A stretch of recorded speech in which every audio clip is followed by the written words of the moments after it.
Hello and welcome to Spooning with Mark Wogan. We are here at Homeslice in London City, and regular listeners and viewers will know I have a vague affiliation to this building. But my guest today, well, look, most actors, when they're not acting, will write a memoir, some poetry, a book about something interesting, or even go online and tell us how to be mindful. Not this actor. Today, we have none other than Mischief the Clown.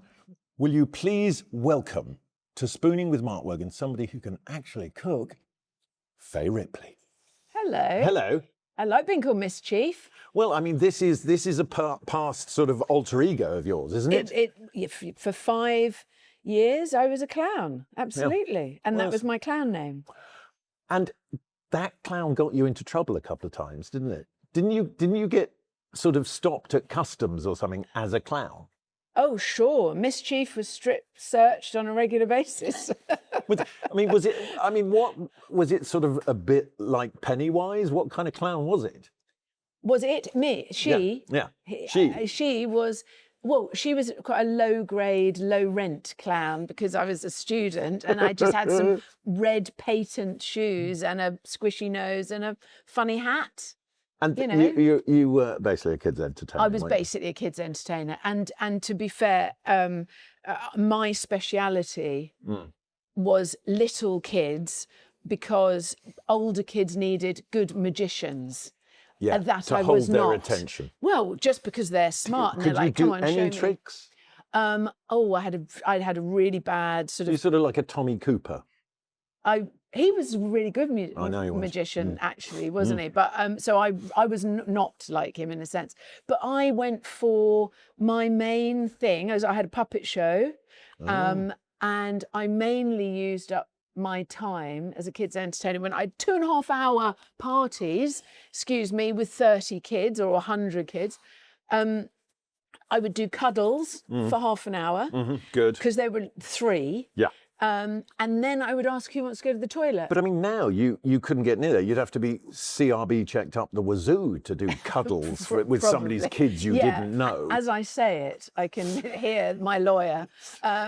But yeah, no, asking them who wants to go to the toilet. Yeah. You need one kid to put their hand up. And you're done. And you've got 30 kids all wanting to go to the toilet. That is 45 minutes used up. And the parents are delighted. Is that not the same as men at half time?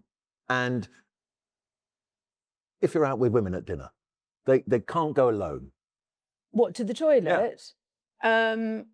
I quite like weeing on my own. Yeah, I do. I don't know. I like weeing outside, but that's a different thing altogether. Wow. Yeah. It's quite good for the foxes, actually, doesn't it? Yeah, keeps them away. It keeps the foxes I'm away. basically marking my territory. Yes, I'm quite keen on my husband doing it in our gardens. We have a lot of foxes, but he's not like you, so keen. Well, I mean, we live in London. The neighbours it's a little will bit. see. Yeah, I live in the middle of a wood, and nobody can see me. Okay. So that's probably. But you've better. also got an actual toilet, and you could wee there. It's not the same. There's something very liberating. Like last thing at night. I don't know why I'm talking about this, but last thing at night, I go out with the dogs, and we all wee together. Jesus, do you wear any clothes? I mean, are you a naturist? Is that what we're looking at? In the morning, I'm quite nature bound. No. Yeah, and I get in an ice bath. Oh, I do. Oh, I like cold water swimming. I don't like ice baths. Anyway, whatever. But so you're like Susan.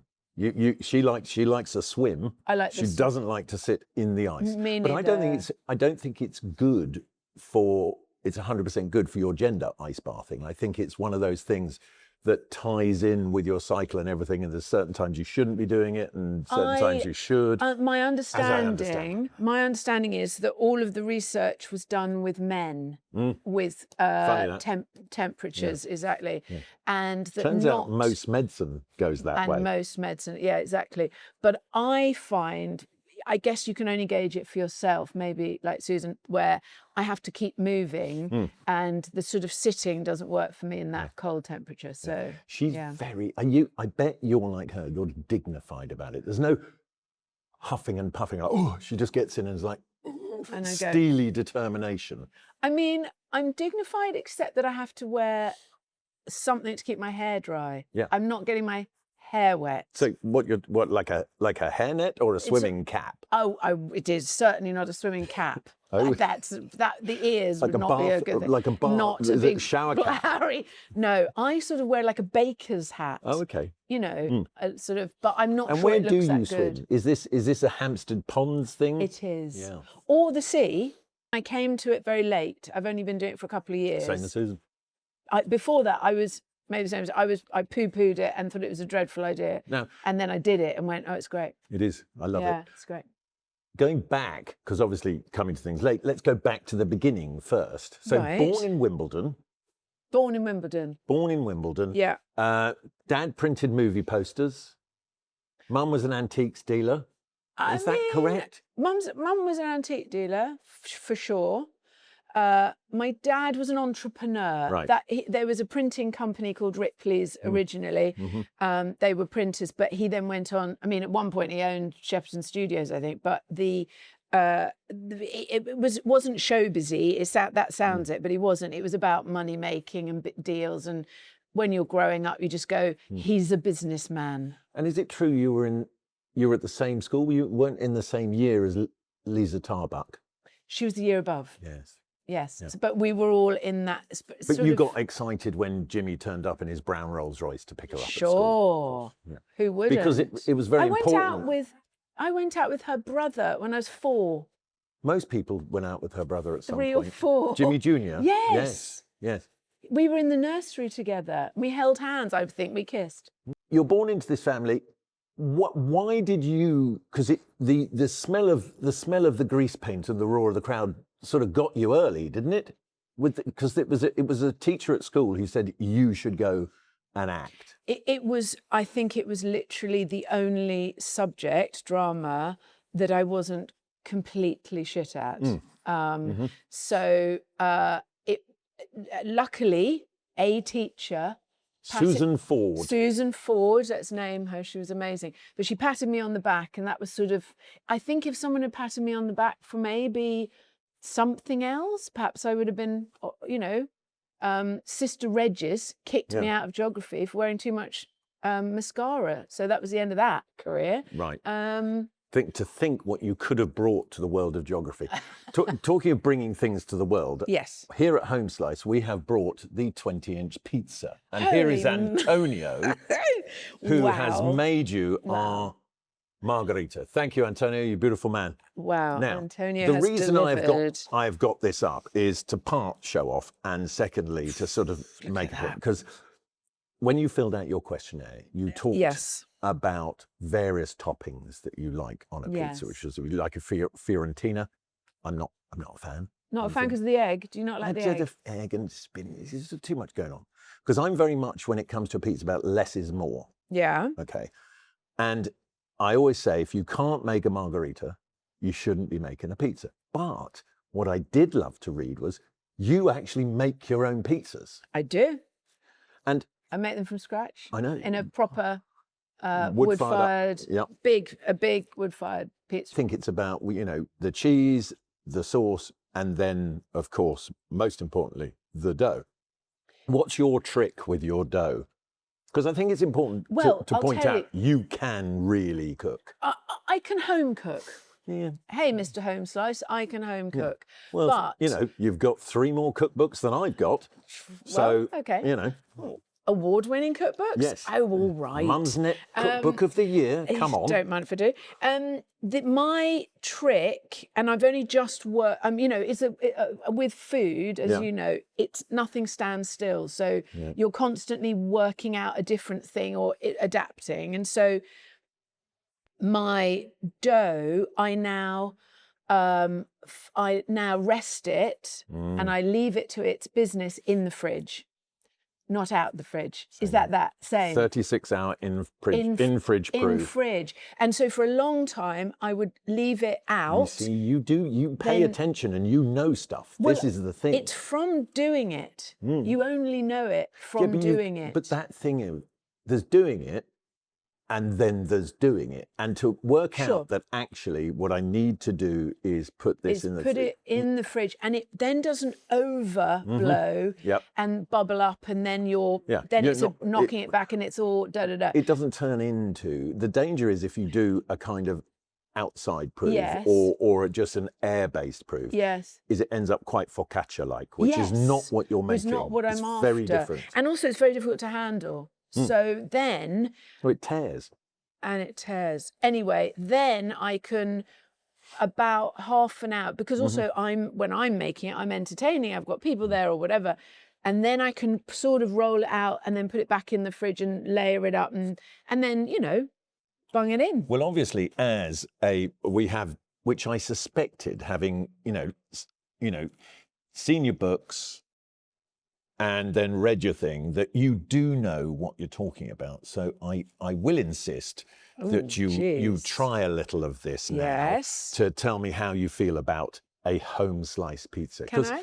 Because obviously, as you know, we did briefly employ a family member here, which is a story we'll get onto in a minute, once I determined whether my dough is up to scratch.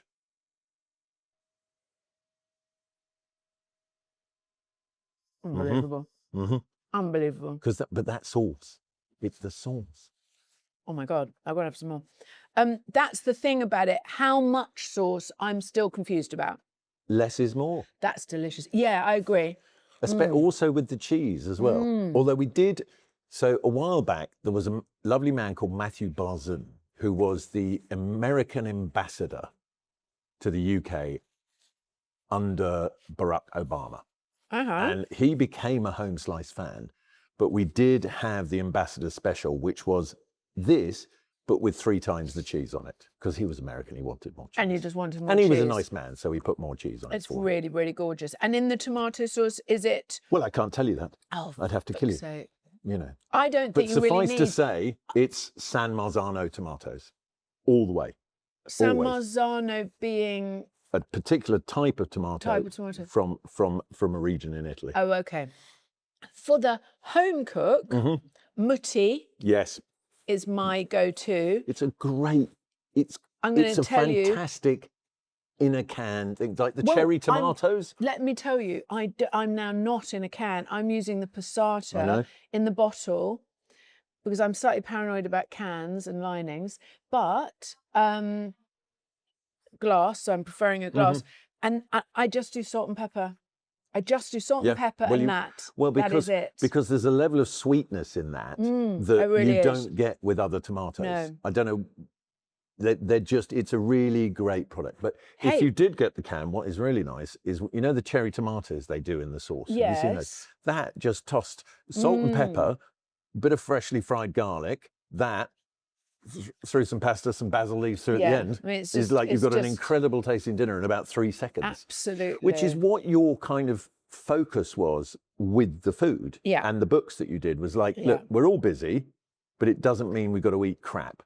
And it doesn't mean that, and also that lovely thing of encouraging people to eat together. It was about eating together, minimum fuss, accessible ingredients, understanding what people's actual lives, busy lives are like, and being able to deliver something good enough to get a round of applause.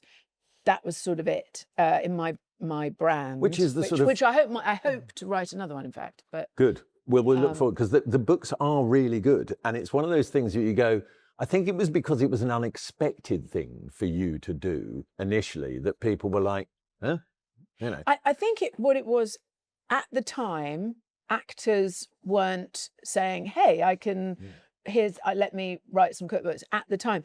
But I also did commercials before actors did commercials, and people really looked down their nose. They looked down their nose at me writing a cookbook. Now everyone writes cookbooks. They look down their nose at commercials. Everybody does it now. I mean, sorry if I, laid the path for George Clooney. Sorry. Yeah. No. I mean, I don't drink that coffee myself. But well, and also, I mean, it's different with commercials. I think it keeps George's place in Lake Como quite well for him. I think it does. Because he insists on filming all the adverts there.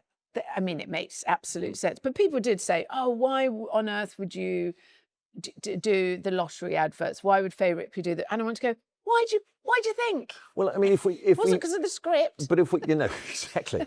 I always like Sir Michael Caine's approach to it. When people go, The Swarm was a terrible movie. Why did you do The Swarm? He went, I had a new house in LA to decorate. As opposed to the cookbooks, which you do not do for money. You do not do cookbooks for money. You really do cookbooks because you want to write about food. Yeah. That is it. But it's like I always say, and I've said this many times on the podcast, no passion for food, no passion. Oh, sure. If that first date, you go out and they go, I'll have the green salad, no dressing. Like, taxi for Mark. You can't do it. No. And obviously, well, I mean, so do you and your betrothed share the cooking responsibilities, or is it all down to you? So I'm married to, and I'm coming up to my silver wedding anniversary. 25 years in September it will be, but which is insane to me. I'm that next July. Oh, it's mad. I mean, anyway, life's doing that, hey. But he is he's Australian, and he's half Italian because his dad was an Italian immigrant, essentially, and so food is for Australians who are also Italian. Yeah, it's a big thing. It's all food. Having said that, I have sucked the life out of him, and I do not allow him to cook. And now he's got no confidence. I was just away filming for a week, and he ate beans on toast. Admittedly, bold beans, which are my favourite beans. Yes. But I was like, Dan, you've got the kitchen, like no one's looking over. And he went, no. You have, in a culinary sense, emasculated him. Completely. Are you proud of that? I'm not proud of it, but it was necessary. It's just because somebody needed to deliver this food. Yeah. What he does do is the sort of, he puts the pizza in the pizza oven. I'll say that. Yeah. Which is He's why. good with the parlour. Yes, although it does get a little bit burnt around the edges, but I don't want to really go into that. We'll get him down here with Antonio. Antonio can give him a quick lesson. Actually, for real. Yeah, no, we'll do that. Oh, God, he'd love it. Yeah, because then I will stop going. And then we'll have employed two of your family members, albeit briefly. Yes. Because I think it's important we tell this story. Okay, because I only found this out a matter of moments ago. Now, a while ago, I wasn't going to tell you. Two young ladies came to Homeslice for a job, and they were very impressive young women. Yeah. And it sort of didn't happen initially, and one of them was an old friend of mine's daughter, and there was this other young lady who then really wanted that job, and she pushed for that job, and then we gave her that job, and she was great on the floor, and we all liked her. And then it turned out she wasn't old enough to be working for us, and she may have been scant with the truth about her age. And this is your daughter Parker. It is my daughter Parker, who is now in an Amazon production. Is she? She's doing really well as an actress, isn't she? She is, and she's, but she put the time in. Initially, you were her first job, albeit brief, slightly, as you say, no, not but we quite even telling the truth about her we even age. had the conversation where it was like, can we just make sure she doesn't serve drinks? She just carries stuff. Oh. But because she's got such an engaging person on so many levels. Well, not dislike her mother. Oh, well, the thing is, actors they're good in those environments. Not so much at, working in a library, maybe, because they can't get their mouth shut. But many of our front of house people at Homeslice can barely see the customers for their jazz hands. Yeah. Well, exactly. Because I employ a lot of drama skills. I mean, it's how we all have got by. I mean, it's why I was a clown. It's why, I've done a million different jobs. Well, no, my favourite one was running the tanning salon. Oh, God, yeah. I've got letters after my name for that. I'm Really? Fay Ripley, ASTO. Which is what? So, for people listening, yes, I was the manageress in my, years of struggling as an actress in Marylebone High Street, among other places, running a tanning salon, probably giving, like I now look back on it. Yeah, you were selling skin cancer. Skin cancer, basically. But I thought it was marvellous at the time. and but I had to go and do a course. So I've got a diploma, and you get the letters after your name. ASTO, Association of Suntan Operators. Is it true that you had a particularly famous client, regular client? I did.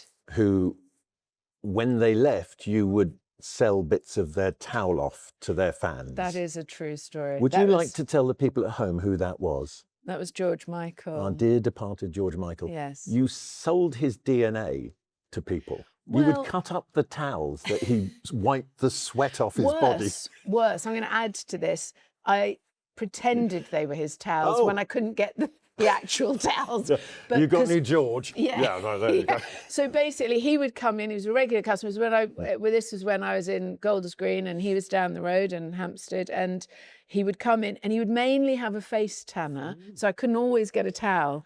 So, but when he did come and use the big beds, I would grab the towel. It started when I would just frame one. I framed one and gave it to basically a gay mate of mine for his birthday. I went, there you go, have a sniff on that. And then I went, hang on, I can sell this. Yeah, there's a revenue stream in here. Ever the entrepreneur. You see, you're your father's daughter. That very much so. Very much so. Now, I'm going to move this out of the way. I could eat that. I could fill my whole face. We're probably going to put it in a box and you can take it home. I'm aware. Thank you, Christopher. I'm going to give that to Chris. To eat. Because over here, now, regular viewers and listeners will know, I bang on about this a lot. Right. And having read your questionnaire, I finally got someone I think I can feed this to you, because your love of the mix of sweet and savoury. Oh, yum. Right, which is your guilty pleasure. That is my thing. So over here, I have delicious Cornish vanilla ice cream. Okay. Right? With it, I insist on serving green Tabasco. Are you prepared to try what I think is a phenomenal combination? I definitely will try it. What I will warn you is I'm not great with heat. It's not very hot. Oh, perfect. It's a mild jalapeno. A mild. I like a mild. Yeah. Think of it as it's slightly like posh ketchup. But I wish this was a teaspoon. Well, yeah, half measures avail us nothing. You know that. Okay. There we go. This is the last time you'll feed yourself today. Okay. But there we go. Hang on, let's see. So just all in. It was too ladylike, that. Go on. You need that. How is that as a combo? Isn't that amazing? That does work. You see, finally, I've been proved by someone whose palate I would trust as well. I like it. Well, I like it for the hot and the cold. So you've got the two. And I like it for the acid and the cream together. It's just a delight. Obviously, I can't talk to you without talking about cold feet. That would be remiss. And you know, on and off, you played Jenny for what, 25 years? Something like that. It may even from the pilot be 30 years, but yeah. Of all the characters in that show, I think it was sort of the one that most people wanted to end up being. Do you think? I think they might have wanted her to be their mate. To sort of, you know, but she was at sort a of party or in a fight. But she was stable and reliable where the others weren't, perhaps. So yes, maybe. I think, but she was also she was quite sort of gobby and sort of No, you wanted as I say, you front wanted and centre in a fight. You wanted her next to you when it kicked off. When it kicked off. But I think I mean, to be honest, it probably changed. We were all so involved with the show, and it's such a rarity to be in a show for that long, on and off, obviously, that you do take ownership of the people you're playing in a different way to normal. You know? I suppose it's that thing of like, at what point did you have to stop acting exhausted by Pete? I mean, that happened really early on. Yeah. I mean, I love John Thompson. Of course, his family. I mean, absolutely. But you know, we all were in each other's lives at times too much, and you know, and look, but over the years, but we're all. And what was there at various points the next day? Quite a lot of Andrew's liver salts consumed. Look, Because I've spent time with Nesbitt, I mean, and he doesn't know when the evening is over. but you're right, correct. I don't think that's new news for the nation. But what he has an unbelievable ability to do is then go to work. Yes. I would be I'd be sacked. I wouldn't be able to go to work. So I have to stop whatever I'm doing at 9 o'clock and go and get some sleep or whatever. But that's where you kind of, as much as you were all cast in the roles, there's an element of sort of those people in who they were. We all brought a lot of who we were to it, for sure. There is no doubt about it.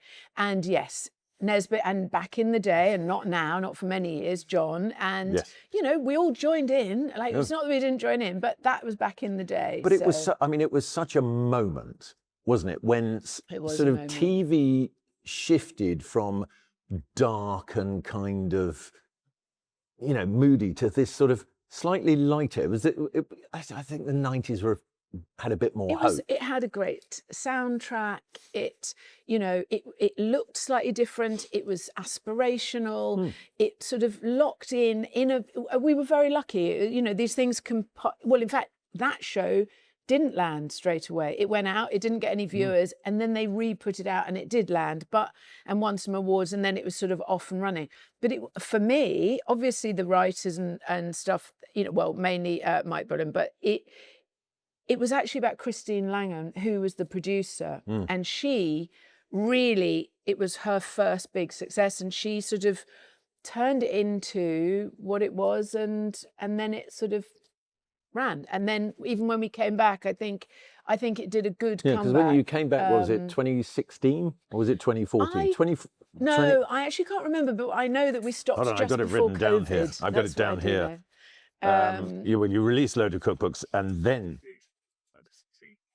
yes. So 2016, it came back out, I guess, and when we redid it for sort of about four seasons, something like that. Was that enjoyable? I mean, when you got that call, were you like, yes, or you're like, oh, Christ? Oh, I was, I'm always... Because life was very different for you all by that stage. It was, and you do think, is this going to in some way be humiliating? And, is this right? Also, by the way, I used to get a call once a year, twice a year, out of whatever, from family members, from whoever, going, oh, it's on the news, you're coming back. And I go, well, I haven't heard anything. Nobody tell me. Yeah, exactly. And we still do. There was a news item about it about 6 months ago saying it was coming back. And that's not it's true? It's not. No. It's basically now, if you hear that, it's because John Thompson has just told somebody in an interview that he thinks it's coming back. And then I'm like, John, it's not, mate. It's not. But do you think that's because he wants it to? Yes, yeah. I mean, we all do, actually. Okay. Everybody does. And recently we were all together. But with the kind of, I mean, certainly last summer, and it seems to have dragged over, there is an enormous sort of wave of affection towards all things the 90s. Yeah. Because I think it was the last time we sort of felt like there was a bit of hope. But yeah, I know what you mean. I mean, who knows? It's never down with a last sort of what is it? Screw in the hole. That isn't an expression. Cog in the wheel. That's it. Something. Pizza in the oven. Yeah. But yeah, I mean, I think it's one of those things. If it does, it does. We've enjoyed so much about the show. So, but because it was so everywhere, and you all of you, in an almost sort of parallel thing with Friends, sort of became incredibly famous. It seemed very quickly, but obviously not to you, because obviously you've done 3 years at Guildhall and then struggling and doing. Oh God, I mean, your first movie was when you read that script, what was it? You were a blind makeup artist. No, working on a slasher flick. What was it? No, it really wasn't. But a snuff movie. It was. You're talking about Mute Witness. Yes. There was a sort of horror thriller thing.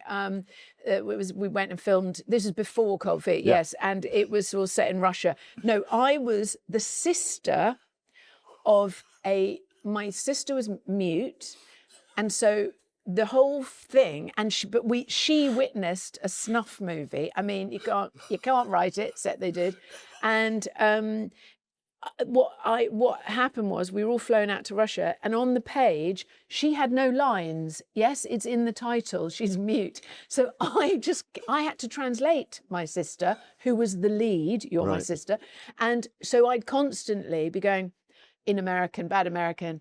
She's really scared, everyone. Oh wow. Oh, I think she saw a snuff movie, and so it was this sort of bizarre.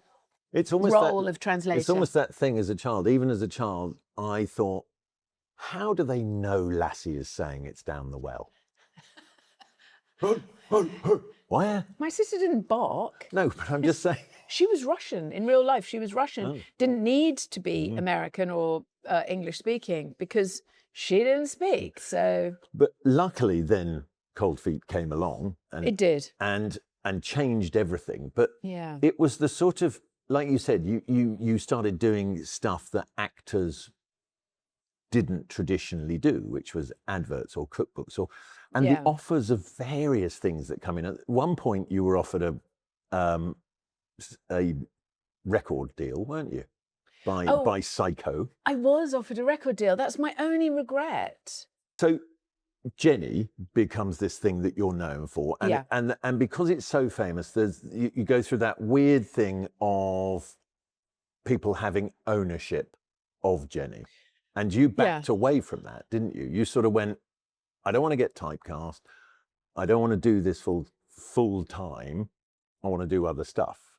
I don't know if I made such a conscious decision I think, to be honest with you, the bit that I did make a decision about, because as actors, it really and truly, you get a call and you make a decision based on what's coming in. What I did make a grown-up decision to do was, when my children were growing up, to work in a way that didn't take me too far away for too long from my home, where I'm most happy, and my children, now grown up. So writing about the food that I was putting onto my own family table was a way of me doing something that made me happy, happier than anything else I do. And also, kind of working within to be honest, not really leaving my house. Yeah. So that was good. Well, I find I am never more mentally at peace than when I'm cooking. Exactly. That everything 100%. Just goes quiet. And I mentioned before that it seemed like, but obviously you've corrected me on that quite, that it wasn't a conscious decision to sort of back away from Jenny. But there was one thing you did that was definitely a conscious decision, which was... What was that? The thing that the relationship show. Oh, the talk show. The talk show. It was called Sofa Melt. Sofa Melt. Well, that was just on the cusp of Cold Feet going, and... Is it true that you faked a nervous breakdown so you didn't have to do it anymore? Oh, God, yeah. Totally. I might fake a nervous breakdown now, just to prove that I can do it. Yes, because I've got to get home. I've got to get home. You were late starting. It's nearly midday. I had a decision. Basically, it came at a time in my life where Cold Feet, we'd made it as a pilot. Because the other thing I do is I do quite a lot of presenting and being me in TV, where I'm me, not a character. I had a talk show for Channel 4, and it did really well. And it was sort of around that time of Ricky Lake, in America, and Jerry Springer and all that stuff. And they were looking for a British version. Did great. I loved it. I kind of loved it. I felt very responsible for my guests in a way that, the producers didn't. You were definitely ahead of the curve with that attitude. With that sort of vibe. I was slightly freaked. First sight. Sorry. I was... Oh, yeah, I'm addicted to that. But anyway, it was full on. We would, do sort of terrible things, put people in terrible situations and film them, and I would then interview them, and I love interviewing people, ordinary people, finding out about their story and stuff. Anyway, it came at a time where I had to go, hang on, there's this show, Cold Feet, and we don't know if it's going to do very well, but I have a feeling it might, or this other show, and I'd made 20 of them or whatever I'd done. And to get out of the contract, I just figured, Let's pull a nervous breakdown out of the bag. Let's just go and do that meeting. Let's I didn't spend 3 years at Guildhall not to be able to do a nervous breakdown. I'm very good at it. Yeah. Listen, maybe we'll end on a nervous breakdown. Now, one of the things you are very proud of is your chocolate brownie. Well, I'm sorry. It's not that I'm proud of it. It's just that I beat Gordon Ramsay. Mm-hmm. At the time, he had 16 Michelin stars in total. And he started as a pastry chef. Yes. And I beat him 4-1 or whatever it was. Now, here at Homeslice, we do have a brownie that we're very proud of. And the queen of brownies. Good luck. I have it here. And it is made, so Amy, who you met earlier, her mum and sister make these. They it's going to be very hard to be mean about it then, isn't it? Well, I'm just saying, but I'm going to unwrap it now, and you are going to have to give your considered opinion it's a shame on a Homeslice brownie. It's a shame it's not warm. Well, it's room temperature. Okay. Okay. I like them cold. I like them fridge cold myself. So I like them warm with that. Okay, but I'm going to move that out of the way. Yeah, but that sounds helpful to a brownie. There we go. This brownie, I think, doesn't need any help. Okay. So that is a white chocolate chunk brownie. It's got a lovely texture, to be fair. Trust me. Oh. Hey, go on. That's really good. So you support a Sugar Bakes brownie? Oh, which? Sugar Bakes, Suga. It's the company that makes them. Oh. So sugar, you see? That's a great brownie because of the softness. I don't like them too hard. No. It's got a lovely, lovely texture.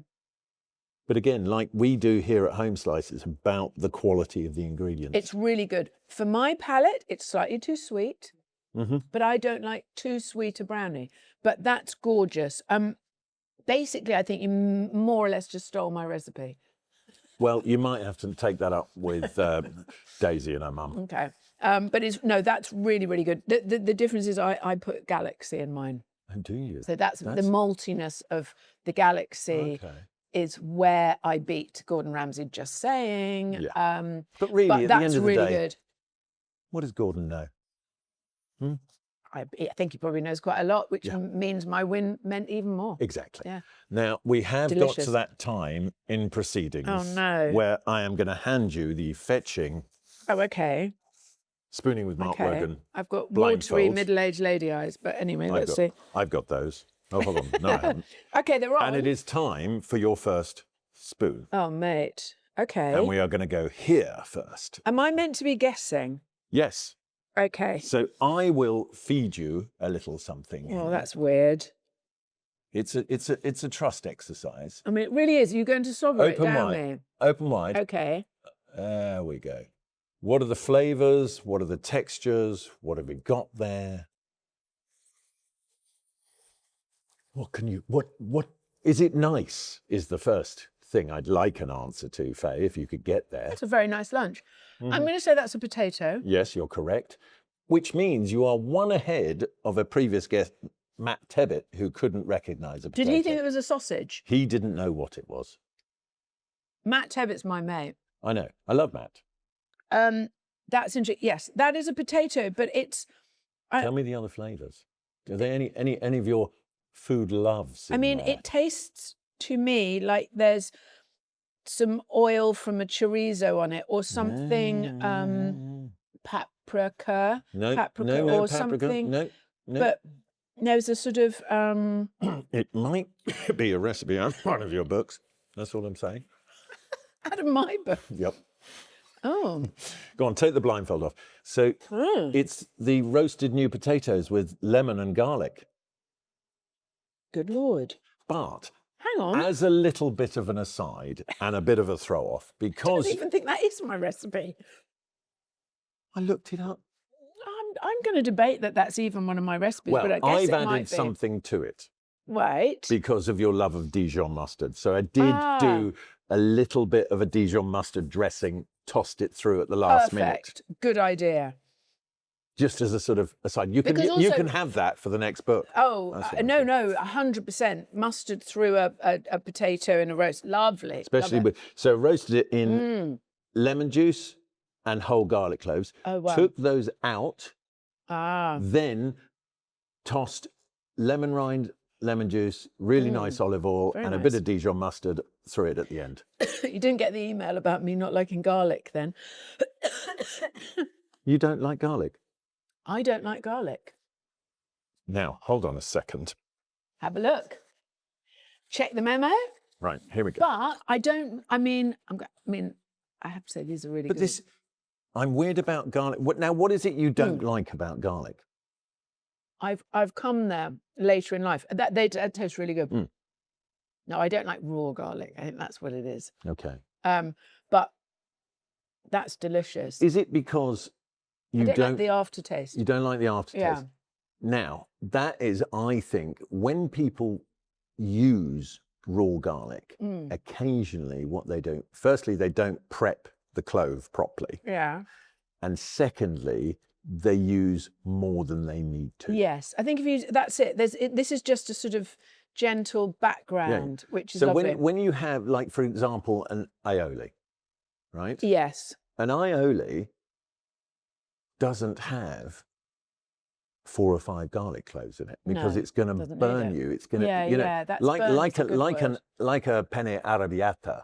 Like, as much as, because arrabbiata is angry, right? As much as the angry is in the fireness of the burn that you would get off the garlic, as much as the chilies when it's a traditional Italian thing. So, like you say, you either like that or you don't. I don't. And you don't. But do you That's like that? nice. That delicious. I Good. mean, it sort of just elevates a very simple thing But I in a don't- lovely way. No, one of my proudest moments as a cook, I had Fay Ripley, Oh yeah. the great Fay Ripley, Yeah. the Evening Standard food reviewer, restaurant reviewer, over to my house. And I did roasted new potatoes, Oh. sort of not dissimilar to that, not Yes. with the lemon. And it featured in her column of 5 things that Fay ate. And I just thought, there we go. Well, now I can say one thing that Fay ate. Yeah, exactly. Yeah, well, Delicious. exactly. I've impressed 2 Fays All in the my Fays, life. I All the know. Fays are my friends now Exactly. through a potato. Oh, very good. Very nice. Very Excellent. lovely side. That. So, Lovely. what is next for you?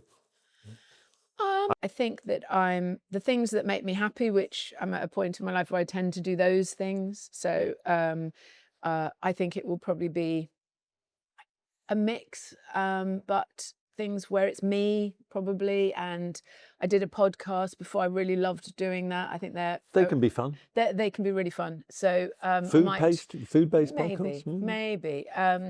But Well, look, if you ever need a guest, you know, yes, I'm available. exactly. You can return I'm the favour. overtly available. What about a sort of mother and daughter show? You know what? Well, funnily enough, there is something that they're trying to get me to do with one of my kids, but I think we probably won't do it. Is the honest truth. But I also don't want my poor daughter to have to keep having mum along. So I need to let her Yeah, fly. no, I get that. And I mean, look, as the world's oldest Nepo baby, right, it can... Yeah, you're the OG. Yeah, it can drag behind you a little bit. Look, she's doing her thing and very successfully. So Well, I mean, and I think, look, she's one of those people, you only have to meet her to go, she's going to end up somewhere special. Oh, that's so and, nice. you know, to hear that she's doing what she's doing now is... What you really need is my son, who is a waiter in town and is exceptional. Well, so. But he's old enough. and he's acting or not? He won't act. Please, God, no, he's on a gap year. So Okay. I mean, my son's acting. He's at Oxford Yes. School of Drama. Harry, is it Yeah, Harry? it's Harry. That he's acting as How's well. that going? He's loving it. Yeah. I mean, so I had a thing to go to last night. He was invited. He goes, no, I can't go there. I'm studying. Like, when he was at school, he was like, yeah, sure, get me out of school, I'll be there. But Oh, now right. he's there, he's Take like, it really I seriously. want to be there. I want Look, to do it. it's hard having a kid go into an industry. Call me in a couple of years. Mm-hmm. I'll help you out. But it's hard to watch. You're going into an industry where 2% of people are working and, Yep. the rest aren't. The rest are working here. Exactly. And so at least he can Albeit work legally, here. yes. Yeah, but it's, you know, that's hard to stand by. In a way, it's even harder than it happening to you. I have found that hard. And my husband's an actor too, so we're in the acting factory at our house. But Yeah, there's no getting away from it in your gaff. It's very hard to watch them take it personally, and you know it isn't personal, but in a way it is. But personal, you only learn that with age. Yeah, you do. I tell you what else you learn is that your palate is educatable. Oh, I totally agree with that. Right? So put your mask back on, because I've got your final spoon. Okay, let's see. You ready? Yeah. There we go. You're very fetching in that, if you don't mind me saying. So, here we go. Your final spoon, open wide. What have we got? Flavours, textures, enjoyable, not enjoyable? I think this is one of my favourite things ever, this I've cooked for you today. I know what this is, but I don't know how to say it. So it's a scallop or a scallop? Yes, scallop. A scallop. Delicious. But what's it with? What other flavours did you get there? I mean, I've got another one if you want to try another one. Was it nice enough to eat it again? Oh, yeah. Do you want to try another one? Yes, please. Okay, here we go. See if you can get all the flavours that you've got there.